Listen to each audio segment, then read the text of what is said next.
Барлықтарыңызға сәлем. Бұл видеода сіздермен өзіме өте қатты ұнаған итальяндық торттың рецептімен бөліскім келіп отыр. Қамыры да, ішіндегі начинкасы да өте ерекше жасалады. Видеоны қарамас бұрын менің YouTube каналыма жазылып, қоңыраушаны басуды ұмытпаңыздар. Сол кезде мен түсірген барлық видеолар сіздерге келіп тұратын болады. Қамыр үшін бізге осы экранда көрсетілген заттар керек болады. Алдымен 2 сарыуызды саламыз, оның үстіне қантты саламыз, екеуін жақсылап венчикпен араластырып аламыз. Шамамен 2-3 минуттай араластырған кезде осылай түсі ағарады. Осыдан кейін біздің еріген сарымайымызды саламыз да араластырамыз. Електен өткен ұнға қамыр қопсытқышты салып, екеуін өзара араластырып аламыз. Ұн мен қамыр қопсытқышты массамызға 3 бөле отыра саламыз.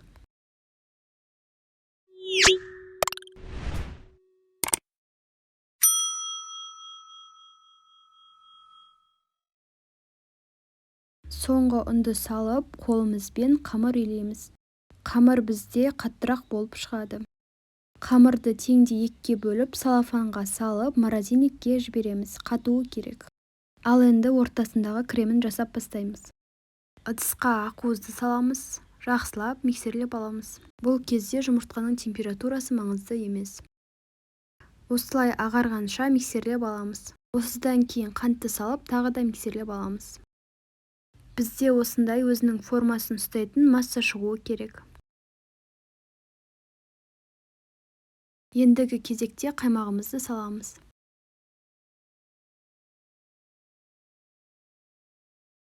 Ұнды саламыз. Миксерлеп аламыз. Сонымен біздің креміміз дайын. Енді форманы дайындаймыз. Менде форманың диаметрі 24 см. Бөлме температурасындағы сарымаймен осылайнан формаға жағып шығамыз. Толығымен жағылу керек. Енді бұның үстіне кішкене 10 грамдай шамамен ұнды себеміз. Осылай айналдырып отырамыз. Менің бұл қамырларым бір түн бойы мұздатқышта тұрды. Осылай теркадан өткізіп аламыз. Астын толығымен тегістеп аламыз.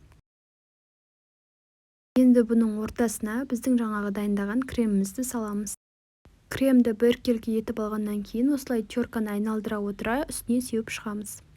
Осылай болып шықты. Енді қызып тұрған духовкада 180 градуста 35 минут пісіріп аламыз. Пісіп шықты. Ешқай жері формаға жабыспай жақсы болып пісті. Кескен кезде де тоңазытқышта бірнеше сағат тұрса да жұп-жұмсақ болып кесіледі. Осы итальяндық тортты сіздерге міндетті түрде жасап көруге кеңес беремін. Менің Instagram парақшама тіркелуді ұмытпаңыздар. Ол жақта көптеген лайфхактар мен кеңестер бар. Келесі видеода кездескенше сіздермен болған мен Жаннұр.